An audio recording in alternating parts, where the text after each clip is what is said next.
بسم الله الرحمن الرحيم والصلاة والسلام على أشرف المرسلين. Salam alaikum, bonjour tout le monde. Aujourd'hui, on va voir ensemble un nouveau module, normes et protocoles. On va commencer par chapitre 1, l'analyse multimédia.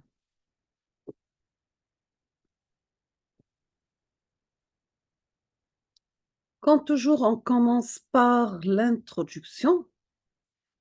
Donc, nous avons que la technologie développée divertissait la forme de présentation de l'information. Elle comprend l'information textuelle, c'est-à-dire sous forme de texte, sous forme d'image, et peut parfois inclure des animations. Nous avons que le réseau téléphonique, premier réseau grand public de communication. Vu ces contraintes, on a vu que le multimédia s'accommode difficilement à ce réseau. Donc,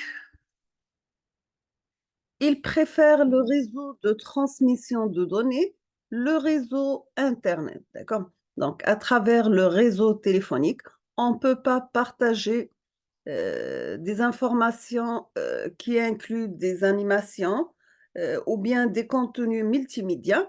Par contre, ça, il est facile à travers le réseau Internet. Nous avons qu'un échange d'informations n'est possible que s'il existe un langage commun, d'accord? C'est-à-dire درك باش نهضروا نفهموا بعضنا لازم نهضروا نفس اللغة. Ce qui dans le monde technique s'appelle des normes ou bien des standards. On passe aux définitions et on va définir c'est quoi le multimédia. La première définition, nous avons que le multimédia vient du pluriel du mot latin medium, c'est-à-dire moyen ou bien, ou bien un support pardon, de diffusion ou bien de transmission de signaux. D'accord? Donc le terme multimédia vient du pluriel du mot latin medium, c'est-à-dire un moyen ou bien un support de diffusion ou de transmission de ces signaux. La définition numéro 2, c'est que le multimédia se définit par l'utilisation de plusieurs moyens de communication simultanés. D'accord? Multimédia.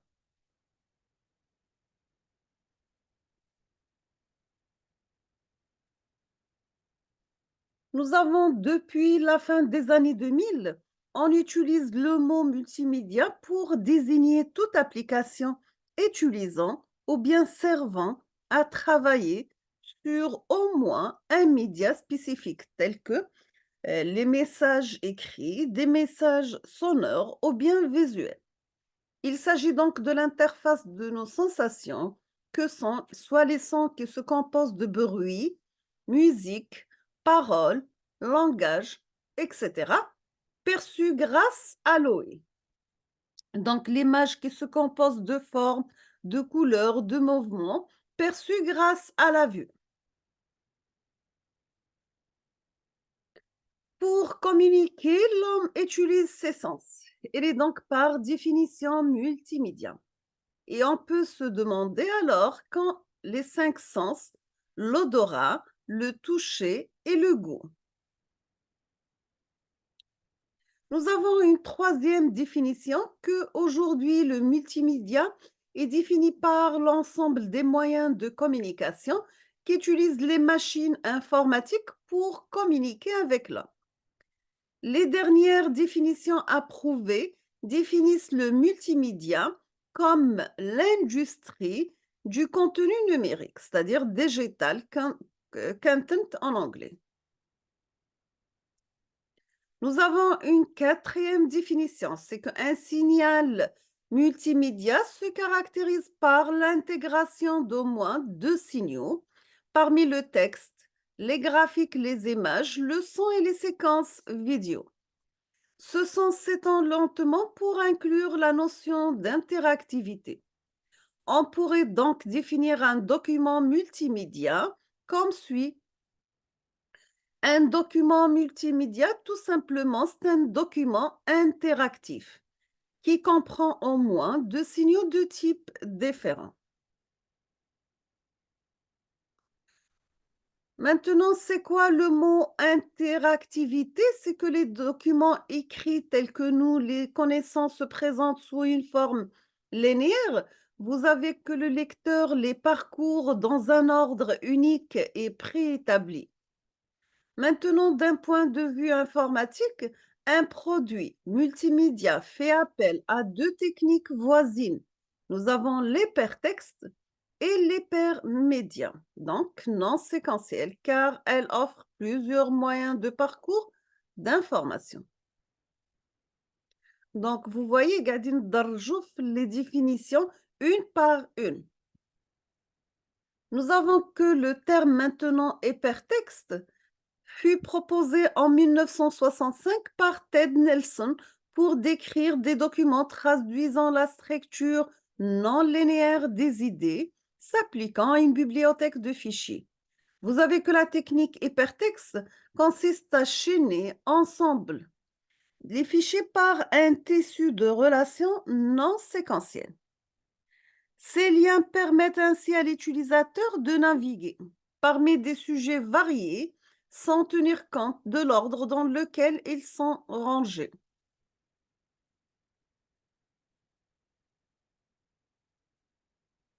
On a terminé avec l'hypertexte, on passe au hypermédia. La technique hypermédia similaire au mode hypertexte s'applique aux documents composés de texte, de sons, d'images et de toute combinaison de ces derniers. De la même manière que la technique hypertexte, l'hypermédia présente toutes ces données sous forme de stockage et recherche d'informations.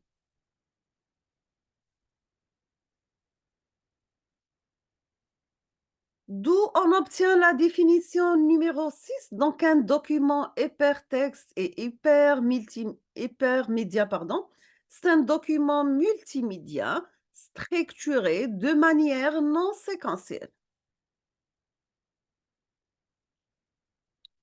Vous voyez bien dans cette figure qui illustre le principe du hypertexte comprend 6 nœuds et 10 liens. Donc les nœuds sont A, B, C, E, F, G. Et les liens, nous avons un lien entre A et B, un lien entre A et F, un lien entre E et A, un lien entre B et F, un lien entre F et E.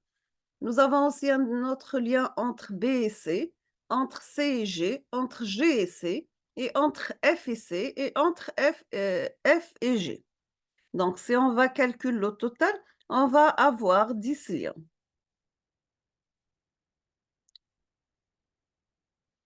Nous avons que la complexité à la création d'un document hypertexte par rapport à un simple texte. Veuillez assurer qu'une cohérence entre les pages parcourues, sachant qu'il y a plusieurs possibilités de lecture. Nous avons aussi à permettre un retour en arrière, à définir des moteurs des recherches. Nous avons que actuellement les pages comprennent des graphiques, des images, des animations audiovisuelles, voire aussi des questionnaires. Leur structure et leur contenu sont établis sur base d'un scénario de navigation avec le réseau Internet. Ces pages sont même dispersées à travers le monde entier.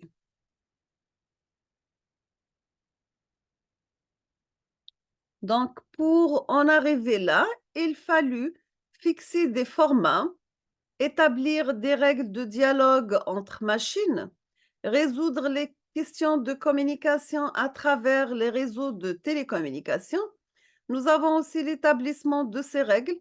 Le but, c'est bien sûr, c'est la normalisation, c'est-à-dire il faut que on normalise le format, on aura le même format partout.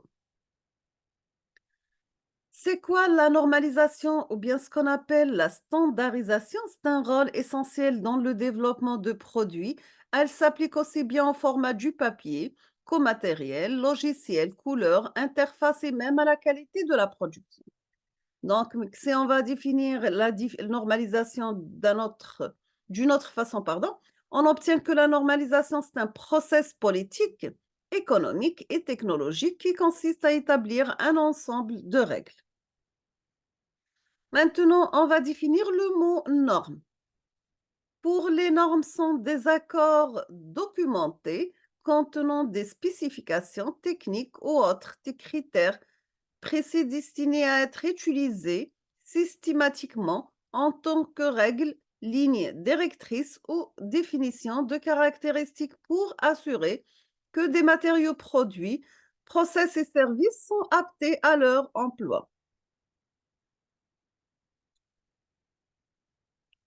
Maintenant, c'est quoi la standardisation? Donc, vous avez la Fédération mondiale d'organismes nationaux de normalisation de quelques 130 pays à raison d'un organisme par pays.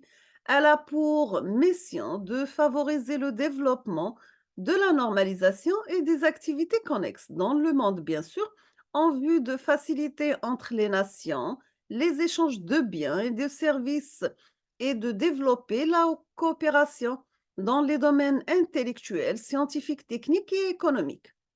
Vous avez que les travaux de l'ISO s'aboutissent à des accords internationaux qui sont publiés sous la forme de normes internationales.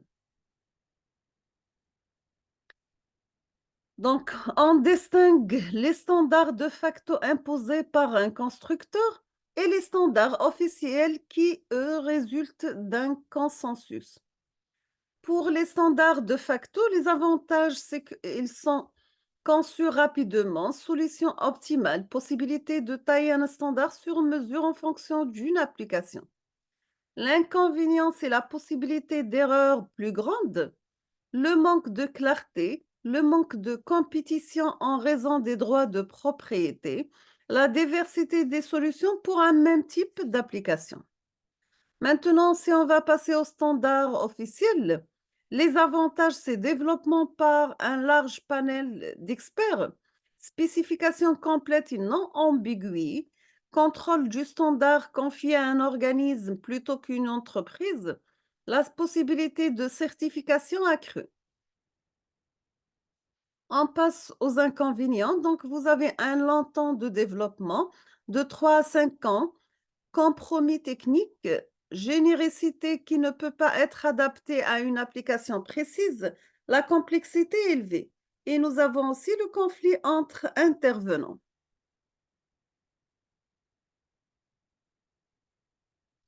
Maintenant, la question, est-ce qu'on préfère un produit qui répond à des normes? On passe maintenant à la certification. Donc, vous avez que la certification, c'est l'opération qui consiste à vérifier que des produits, ou bien des matériaux, des services, des systèmes, ou bien des individus sont conformes aux spécifications d'une norme pertinente. Un client peut vouloir vérifier le produit qu'il a commandé au prix d'un fournisseur.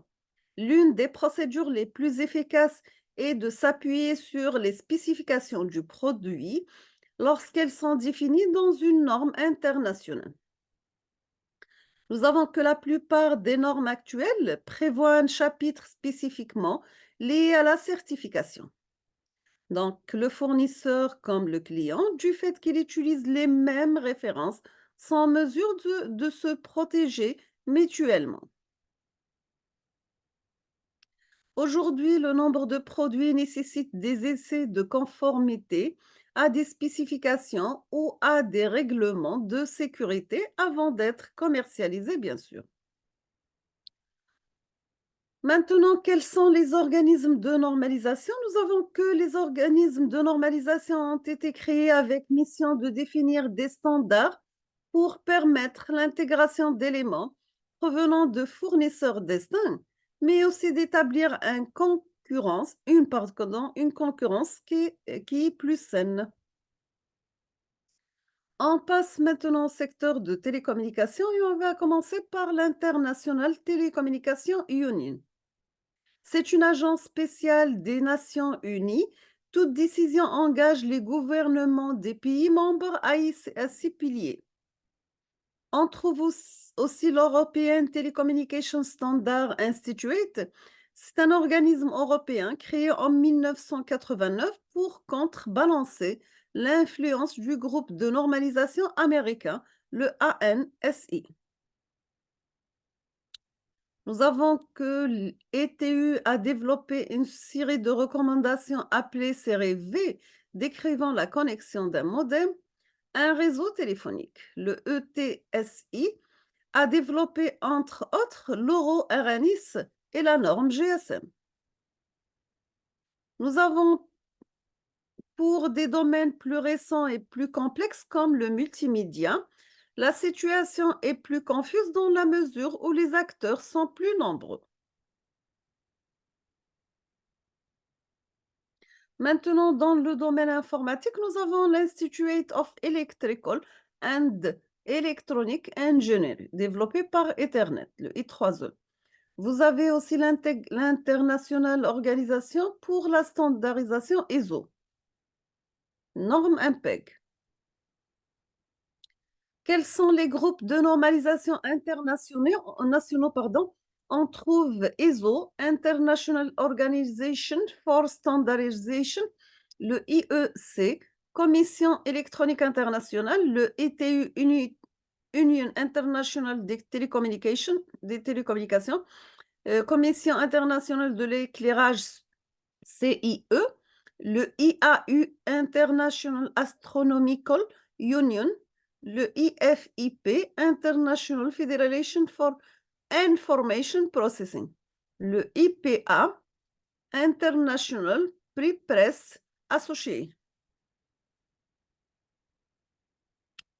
Voici d'autres groupes de normalisation régionaux. On trouve le CEN, le CEPT, le ETSI, le EBN, le BSI, le GSA. Exemple, BSI, c'est Beach Standards Institute. Quelle est la structure d'un groupe de normalisation? On trouve que les groupes de normalisation ont tous une structure différente. Cette structure comprend généralement un secrétariat et une série de domaines techniques dans lesquels ouvrent une série de sous-groupes organisés hiérarchiquement. Ainsi, l'ISO est organisé en technical committee, puis en sub-committee et finalement en working group. La structure organisationnelle de quelques groupes d'ISO, vous trouvez le GTC 1/SC29, Picture and Audio Coding. Vous trouvez SC24, c'est Computers and Imaginery.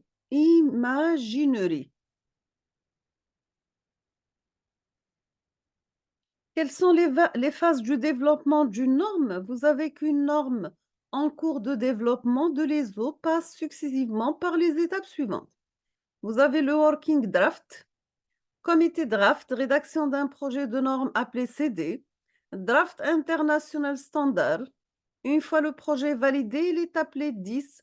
Le document porte la référence ISO/10, 4 chiffres, International Standard. Chaque standard a un numéro unique, c'est l'identifiant de la norme.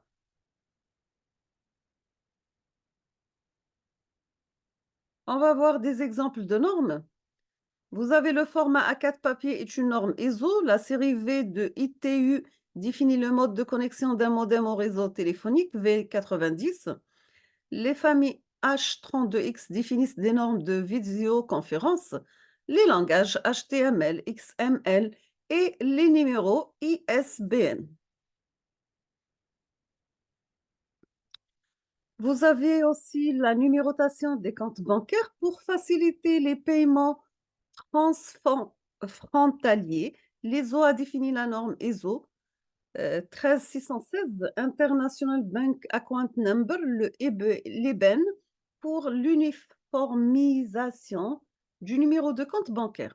Vous avez que l'EBN se compose de 3 parties.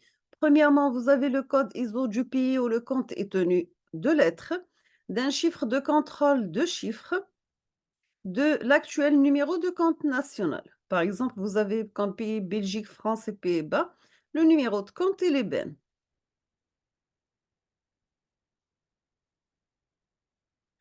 Pour la norme de compression vidéo MPEG, vous avez que les normes MPEG sont constituées de plusieurs volets. Le tableau suivant montre les volets de la norme MPEG 1.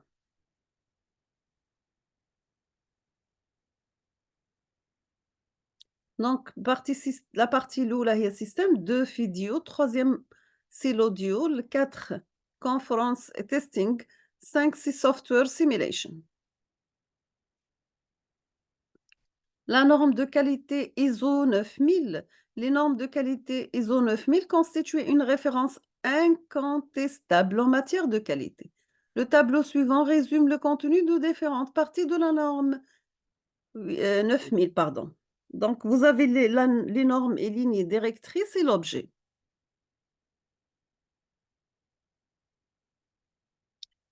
La norme est ensuite déclinée suivant le secteur d'activité. Les normes applicables aux différents secteurs sont reprises dans le tableau suivant.